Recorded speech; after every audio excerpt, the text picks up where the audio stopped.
तो इस मूवी की शुरुआत वहीं से होती है जहां से पार्ट 1 खत्म हुआ, जब एक गॉडजिला ने 2 क्रिएचर्स को मार दिया था। अब इस वाक़ये को 5 साल गुजर चुके थे और हम एक औरत एमा को देखते हैं जिसकी एक बेटी होती है और वो इसी ऑर्गेनाइजेशन के साथ काम कर रही, जिसका मकसद उन्हीं क्रिएचर्स को ढूंढना था और इनका घर जंगल के बीचों बीच था कि एक दिन अचानक इनके घर के पास एक धमाका होता है और ये दोनों माँ बेटी डरते डरते ऑर्गेनाइजेशन की तरफ चले जाते हैं, जहाँ ये देखती हैं कि एक क्रिएचर ने इस दुनिया में कदम रखा है, यानी वो अभी अभी पैदा हुई है। जैसे ही वो अपने आसपास इतने सारे लोगों को देखती है तो वो घबरा जाती है और उन पर अटैक करने लगती है। अब एमा के पास एक ऐसी डिवाइस थी जिससे उस क्रिएचर का गुस्सा ठंडा हो सकता था। इनफैक्ट वो डिवाइस उस क्रिएचर के आसपास की फ्रीक्वेंसी को कम कर देती थी। एमा वो डिवाइस उसके पास करती है तो वह सुकून में आ जाती है। वो सब इस कामयाबी पर काफी खुश थे, लेकिन तभी वहाँ पर एक आदमी एलन आता है। वो इस डिवाइस को हासिल करना चाहता था, इसलिए वो एमा और उसकी बेटी को वहाँ से लेकर चला जाता है। उसे लगता था कि इंसानों ने इस प्लेनेट अर्थ का बिल्कुल ख्याल नहीं रखा और नेचर के साथ छेड़छाड़ की है। वो चाहता था कि क्रिएचर्स को वापस जमीन पर ले आए। वो एमा को और उसकी बेटी को किसी और मुल्क में उसी ऑर्गेनाइजेशन की दूसरी ब्रांच में ले आता है, जहाँ एमा की ऑर्गेनाइजेशन के खिलाफ मीटिंग चल रही थी और इसी ऑर्गेनाइजेशन के और भी साइंटिस्ट यहाँ पर थे। वो चाहते थे कि हम नेचर की हिफाजत करें। उसी ऑर्गेनाइजेशन के लोगों में से एक डॉक्टर को पता चलता है कि एमा और उसकी बेटी को किडनैप कर यहाँ पर लेकर आया गया है। वो ये सुनते ही एमा के एक्स हस्बैंड के पास जाता है और इनफैक्ट वो डिवाइस भी इसी ने बनाई थी। डॉक्टर उसे अपने मिशन के बारे में बताता है, लेकिन वो हरगिज़ नहीं मानता। फिर वो उसे बताता है कि इससे तुम्हारी बेटी और तुम्हारी बीवी वापस आ सकती। तो काफी मनाने के बाद वो मान जाता है और फिर वो समुंदर के नीचे अपने कंट्रोल रूम में चले जाते हैं। जहाँ जहाँ इन लोगों की ऑर्गेनाइजेशन की ब्रांच थी, वहाँ इन लोगों ने एक एक क्रिएचर को ट्रैप करके रखा हुआ था। अब ये यहाँ पर इसलिए आए थे ताकि वो इस क्रिएचर को ट्रैप कर सकें और इसी के साथ वो गॉडजिला को भी ढूंढने की कोशिश करते हैं, लेकिन बहुत ज्यादा ढूंढने पर भी उन्हें गॉडजिला का सिग्नल कहीं से नहीं मिलता। लेकिन अचानक से फ्रीक्वेंसी बहुत तेज हो जाती और ऐसे लग रहा था जैसे गॉडजिला बहुत पास है और बहुत गुस्से में है। सब लोग डर जाते हैं और फिर अचानक हमें गॉडजिला दिखाई देता है जो कि समुंदर में ही था और उनकी तरफ बढ़ रहा था। वो वहाँ पर लगे हुए शीशे को जोर जोर से तोड़ने लगता है। इनफैक्ट गॉडजिला समुंदर से ही हर मुल्क में जाया करता था जब उसे लगता था कि वहाँ पर कोई डेंजरस क्रिएचर है। अब वो अंटार्कटिका जाता है उसी क्रिएचर को ढूंढने के लिए। इन सब को भी पता चल जाता है कि गॉडजिला का वहाँ जाने के पीछे क्या पर्पस है, यानी वो वहाँ क्यों जाना चाहता है, तो इसलिए वो लोग भी उसका पीछा करते हैं। लेकिन जैसे ही वो वहाँ पहुँचता है तो हम देखते हैं कि वहाँ पर एक बहुत खौफनाक ड्रैगन है जिसके 3 सर हैं और उसे किंग अरोरा कहते हैं। लेकिन इस ऑर्गेनाइजेशन ने उसे सुला कर रखा हुआ था और वो भी एक्टिव नहीं था। गॉडजिला की इसके साथ काफी दुश्मनी थी और गॉडजिला अक्सर आया करता था इसे देखने के लिए ताकि वो इससे लड़ सके। अब जब डॉक्टर वहाँ पर एमा को बचाने के लिए जाता है तो वो ये देखकर हैरान रह जाता है कि एमा भी एलन के साथ मिली हुई है। वो सारे प्लान के बाद यहाँ लाई गई थी ताकि वो उस ड्रैगन को जगा सके। वो अपने एक्स हस्बैंड और डॉक्टर के साथ जाने से इनकार कर देती है और जाते जाते उस ड्रैगन की दीवार को तोड़ देती है और वो अब एक्टिव हो चुका था और पूरी तरह से बाहर आ चुका था। गॉडजिला को तो इसी बात का इंतजार था तो वो आगे बढ़ता है ताकि वो उससे लड़ सके। दोनों की काफी फाइट होती है और फिर उसके बाद वो मॉन्स्टर गॉडजिला को गिराकर अब बाकी लोगों की तरफ आता है। एमा जब ये सब कुछ देखती है तो वो सोचती है कि इस तरह तो काम बिगड़ जाएगा, तो वो अपनी डिवाइस को ऑन करती है और उस मॉन्स्टर का गुस्सा ठंडा करती है और इसीलिए वो मॉन्स्टर किसी को कुछ नहीं कहता। और फिर एमा एलन के साथ यहाँ से चली जाती है। दूसरी तरफ वो लोग भी वहाँ से निकल जाते हैं। अब ऑर्गेनाइजेशन के लोग उस मॉन्स्टर के पीछे थे ताकि उसे ढूंढकर खत्म कर सकें, लेकिन तभी एमा उनको वीडियो कॉल करती है। वो कहती है कि मैं तुम लोगों को बताती हूँ कि मैं दुश्मनों के साथ क्यों मिली।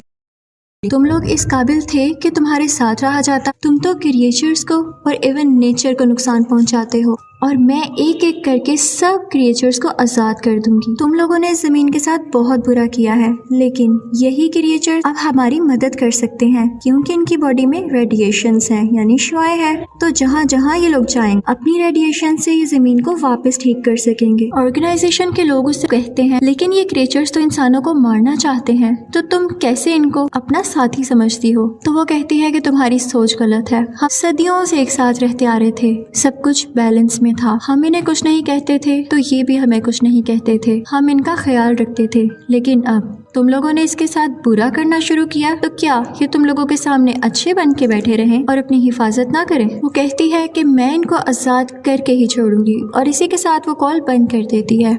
अब जैसा कि एमा ने कहा था वो बाकी क्रिएचर्स को भी आजाद करेगी तो वो अपने मिशन पर निकल जाती है। सब लोग काफी परेशान थे कि अगर ये इसी तरह करती रही तो हमारे लिए बहुत मुश्किल हो जाएगी। एमा आगे बढ़कर एक और क्रिएचर को आजाद कर देती है जो कि वोल्केनो में से निकलता है, और वो वोल्केनो ऐसी जगह पर था जहाँ पर आसपास लोग भी थे, यानी पूरा शहर बसता था। वो बिल्कुल बेरहम हो जाती है, किसी के बारे में कुछ नहीं सोचती, बस उसे क्रिएचर्स आजाद करने थे। ये क्रिएचर जो अब वोल्केनो से निकला था बहुत ही बड़ा था। आर्मी अपने जहाज से इस पर काफी अटैक्स करती है, लेकिन ये आगे से उनको गिराने ही वाला होता है कि वो डर के वहाँ से भाग जाता है क्योंकि वहाँ पर किंग मॉन्स्टर आ चुका था जो कि मैंने सबसे पहले समंदर में आजाद किया था। उन दोनों में काफी लड़ाई होती है और क्योंकि किंग ड्रैगन काफी ज्यादा पावरफुल था तो उसे काफी जख्मी कर देता है। अब वो बढ़ता है ऑर्गेनाइजेशन के लोगों की तरफ। वो उन पर अटैक करने ही वाला होता है कि समंदर से गॉडजिला बाहर आता है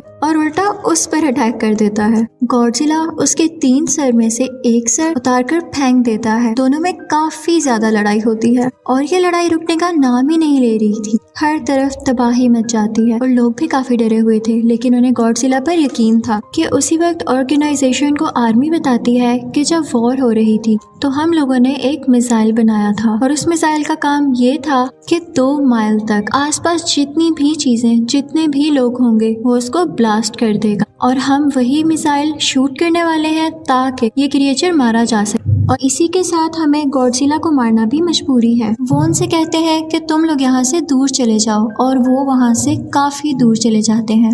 अब आर्मी समुद्र में वो मिसाइल फेंक देती है और बहुत बड़ा ब्लास्ट हो जाता है। इसमें गॉडजिला काफी जख्मी हो जाता है और दूर जाकर गिरता है, लेकिन हम देखते हैं कि मॉन्स्टर यानी उस ड्रैगन को कुछ भी नहीं हुआ, बल्कि इन लोगों ने तो उसकी मदद की थी गॉडजिला को मारकर। और उसके बाद वो वोल्केनो पर जाकर बैठ जाता है, जिसके बाद वो अपना सर दोबारा से ग्रो कर लेता है और इसी के साथ वो सिग्नल्स देता है जिसकी वजह से दुनिया में मौजूद सब के सब क्रिएचर्स जाग जाती हैं। अब ऑर्गेनाइजेशन वाले काफी परेशान थे क्योंकि इस किंग मॉन्स्टर यानी ड्रैगन को इतने बड़े मिसाइल से भी कुछ नहीं हुआ था, तो इसका ये मतलब था कि ये बहुत पावरफुल था और इसे कैसे हराना है वो रिसर्च करने लगते हैं। तो उन्हें पता चलता है कि ये जमीन का क्रिएचर तो है ही नहीं, बल्कि ये एलियन है जो कि दूसरी दुनिया से आया है और इसीलिए गॉडजिला इसको मारना चाहता था क्योंकि गॉडजिला ऑलरेडी से यहाँ का किंग था और वो नहीं चाहता था कि कोई और उसकी जगह ले। अब बाकी क्रिएचर्स भी आने लगे थे और इसी के साथ वो क्रिएचर भी आ जाती है जो हमें मूवी के स्टार्ट में दिखाई गई थी, जो कि उसी ऑर्गेनाइजेशन में पैदा हुई थी। इस मूवी में हमें ये दिखाया गया है कि वो गॉडजिला की पार्टनर यानी साथी होती है। उसे गॉडजिला के सिग्नल्स कहीं नहीं मिलते तो वो उसके लिए एक सॉन्ग गाने लगती है। तो तभी से ऑर्गेनाइजेशन वाले भी देखते हैं कि उन्हें गॉडजिला के सिग्नल्स मिलने लगे थे, जिनसे उन्हें पता चलता है कि वो अभी भी जिंदा है और वो उस जगह चली जाती है जहाँ पर गॉडजिला था और ये लोग भी उसका पीछा करते करते समुद्र के नीचे चले जाते हैं। समुद्र की बहुत गहराई में आकर ये देखते हैं कि दीवार पर तरह तरह की पेंटिंग्स हुई है, जिनसे पता चलता है कि ये क्रिएचर्स गॉडजिला और इंसान सदियों से एक साथ रहते आ रहे थे।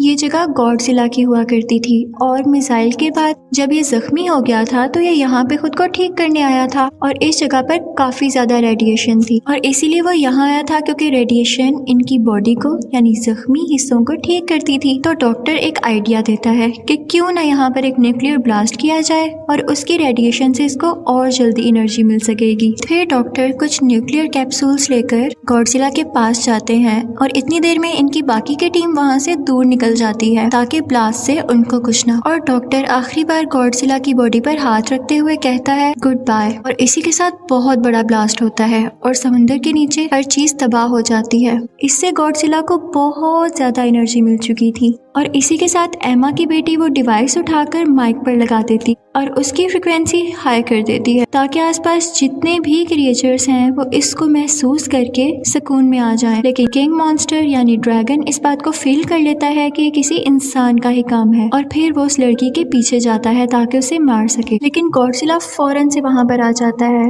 और ये लोग भी मुसलसल गॉडजिला की हेल्प कर रहे थे ताकि ये किंग मॉन्स्टर को हरा दे। लेकिन अभी भी गॉडजिला इतना पावरफुल नहीं हो सका था कि वो उसको हरा सके और किंग मॉन्स्टर गॉडजिला को मारने ही वाला होता है कि पीछे से गॉडजिला की पार्टनर यानी वही क्रिएचर आ जाती है और किंग मॉन्स्टर पर हमला कर देती है। लेकिन एक और क्रिएचर आ जाता है और उसे रोक देता है। अब यहाँ इन दोनों की भी फाइट हो जाती है और गॉडजिला की पार्टनर क्रिएचर उसको मार डालती है और फिर वो आती है गॉडजिला की तरफ। अब लकीली आसपास की रेडिएशन से गॉडजिला का एनर्जी लेवल काफी ज्यादा होता जा रहा था, लेकिन वो जख्मी था तो वो उसको हरा नहीं पा रहा था। अब यहाँ पर गॉडजिला की पार्टनर क्रिएचर अपनी जान की कुर्बानी देती है और खुद को ब्लास्ट कर लेती है। उसकी बॉडी से जितनी भी एनर्जी और रेडिएशंस निकलती है वो गॉडजिला के अंदर जाने लगती हैं, जिससे उसके जख्म ठीक होने लगते हैं और एक बार वो फिर से पावरफुल क्रिएचर बन के खड़ा हो जाता है। अब हमें दिखाया जाता है कि एमा अपनी बेटी के साथ है और उसका एक्स हस्बैंड भी उसके पास आ गया है। अब एमा अपनी डिवाइस निकालती है ताकि दूसरी क्रिएचर का गुस्सा ठंडा कर सके,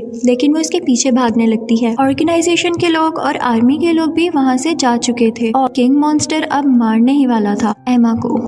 गॉडजिला उससे फाइट करने लगता है, लेकिन किंग मॉन्स्टर उस पर आग उगलने लगता है। गॉडजिला अब जानता था कि उसका एनर्जी लेवल पूरा है और वो आसानी से अब उसको हरा सकता है और फिर फाइनली वो उसे हिट कर कर मार गिराता है और हर तरफ अब सुकून हो चुका था। और फिर हमें दिखाया जाता है कि सब क्रिएचर्स गॉडजिला के सामने आते हैं और झुकते हैं क्योंकि फाइनली वो अब यहाँ का किंग था। और इसी के साथ मूवी एंड हो जाती है। Thank you for watching.